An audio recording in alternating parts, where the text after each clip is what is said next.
Hey everybody, what is going on? I am Maximus Rex and this is Big Baby Reviews. Today's Wildcard Sunday where we look at things that are a little bit different from our regularly scheduled videos and artists during the week. So today I'm taking a look at the exclusive Wizard sketchbook for Cliffhanger Comics. If you remember back in the day, those of you who were around, if you bought Wizard magazine, there was always a bunch of cool extras in there.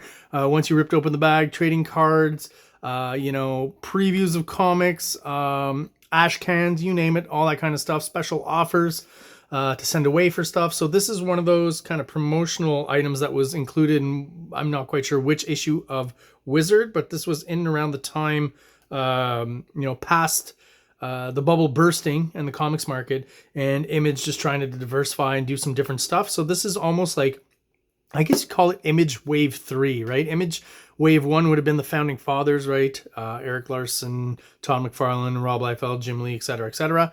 Wave 2 would have been the new guys who came in very early on, Dale Keown, Jerry Ordway, Sam Keith, that kind of stuff. And then Wave 3 were kind of the hot up-and-coming artists at that moment. Some of them were working, two of them were working for Marvel, and one of them was already basically directly already working for Jim Lee and Wildstorm. So, I mean, you get quite a handful here. So there's Cliffhanger, which is kind of the imprint, marketed and promoted as these three guys here. So you've got J. Scott Campbell, you've got Joe Madureira, and you've got Humberto Ramos. And they were basically being hired by Wildstorm. So Cliffhanger is a Wildstorm imprint, and Wildstorm is part of Image. So, kind of nebulous exactly. Is this a Cliffhanger comic? Is this a Wildstorm comic? Is it an Image comic? I guess it's all three. They just call this, I guess, Cliffhanger issue number 0. And what it was just a preview, a bit of marketing to hype up the books that were coming out by these three guys. So it's just like a sketchbook. There's no actual story here. So the idea is just to, go through it and look at some of the pretty awesome artwork from these three, young guns. And I use that term because Marvel would later use that to promote their up-and-coming artists, I think, near the end of the 90s or early 2000s or something like that. But these were kind of the Image version young guns and the books that they would introduce. So we start off right away by opening up to a huge page of text and introduction. So that kind of sucks, to be honest. You think that right away you'd want to blow us away with some cool visuals. That's not what they do. What was interesting to me back in the day is just, once again, penciled artwork, uninked artwork was kind of hard to come by, even in the mid-90s. So to see, for example, Joe Madureira's uninked pencils here, see how clean they are, how precise they are, overall was really fun. And to see, what a finished pencil maybe should look like, at least in this kind of style of art, was very valuable to me as a young artist. So basically what he's doing here is introducing his Battle Chaser characters, who seemed fairly original back then, but anyone who's reading manga would recognize that a lot of these are ripped off from a specific video game. I remember reading about it. I'm not quite sure exactly which video game it is, so if you know, let me know in the comments. But yeah, definitely some Japanese manga influenced designs all throughout all of these characters here. And of course, Joe Madureira's artwork would be changing slowly but surely to look more and more like manga. So we got Garrison, kind of our main knight, sword-wielding hero character. We've got the old wizard, right? We've got the young girl with the big gloves that make her strong. And we've got, of course, kind of an ancient mech here. So it's almost like, sci-fi mixed in with fantasy, medieval times, something like that. And definitely a bit of Ninja Scroll thrown in there for good measure. Some more designs, definitely manga influenced for some of the baddies that would be in the series for Battle Chasers, right? And then, this is almost like manga overkill is who I would describe that as. And when I say overkill, I mean Overkill, the character from Spawn. And of course, probably the most popular character to come out of Battle Chasers was Red Monica, for two very obvious reasons. As you can see here, she was known as obviously the character with the huge boobs, and here we got Madureira kind of just working out her look here. And I feel like on the series here, even though this is a sketch, her boobs were even bigger than that. And that's, unfortunately, character trait wise, personality wise, when people just remember you as the girl with the big boobs, I guess that's how it's going to stay and what your mark on the world is. With Crimson, what I thought was interesting about this was there's no, unless they darkened some pencils here for these images here, I feel like these are inked, or at least summarily inked, by Humberto Ramos, or possibly by his inker here, introducing his characters. This is like a vampire series, right? So yeah, I mean, I feel like maybe some of these are darkened pencils. Don't know why they would do that in opposition to what Joe Madureira was showing, if that's the case. So maybe they're inked. I didn't really have that much interest in this series. I never really got into it, although I do think Humberto Ramos is a pretty solid artist and has a very distinct style. What I liked seeing about this, and what I kind of can surmise from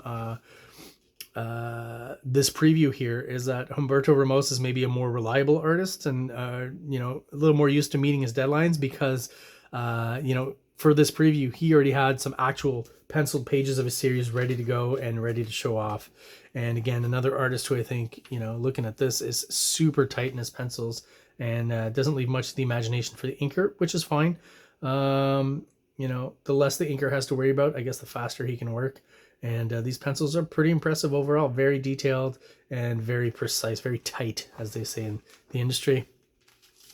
And then boom, you know, probably the series that had the most success and the most popularity is Danger Girl.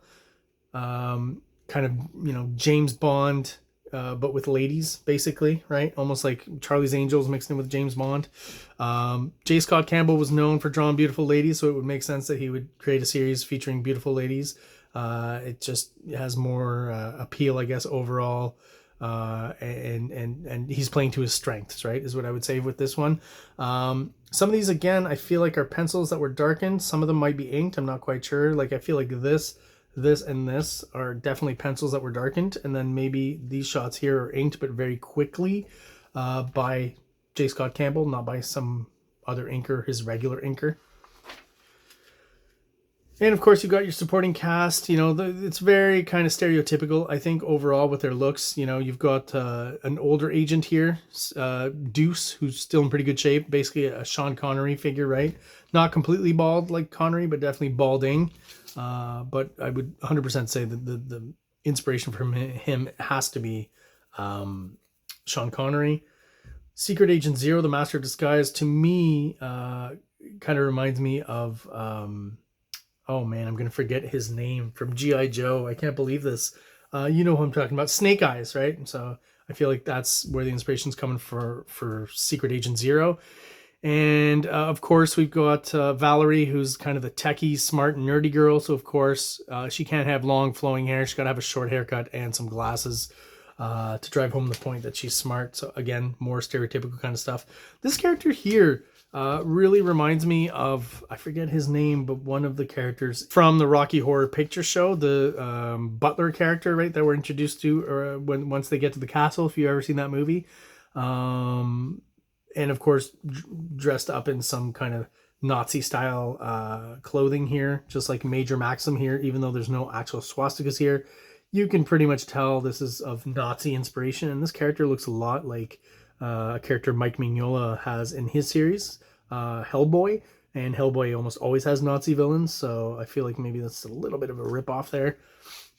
And once again, to drive home the point of the Nazi kind of inspiration, we've got Major Maxim again, but we've got this character here. We don't get a name, but that is definitely taken inspiration from Ilsa, She-Wolf of the SS, who's kind of a character. I don't know if she was actually around back when the Nazis were at the height of their powers, if that was something that they created, or if she was created later on in like movie media or books and things. Maybe she only appeared in the 60s and 70s, kind of to the mass market, but I remember seeing her like on covers of paperback books, and there's a bunch of B movies as well that you can check out about Ilsa, She-Wolf of the SS. And some of these just, you know, more of the secondary characters, I guess we're going to be getting in Danger Girl.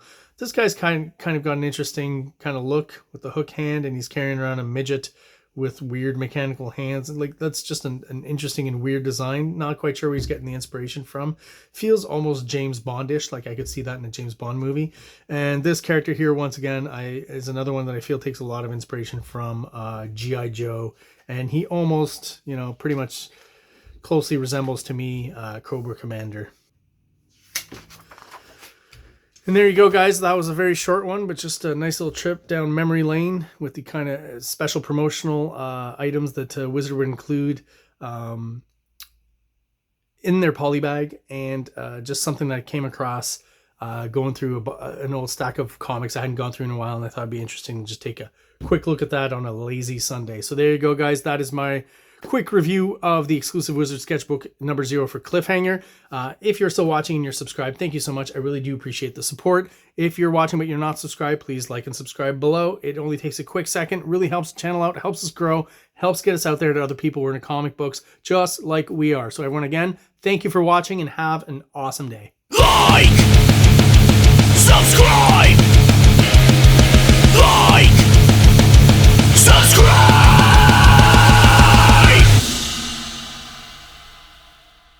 King Comics presents Big Baby, Volume 1, Issues 1 to 13, 204 pages of story and art.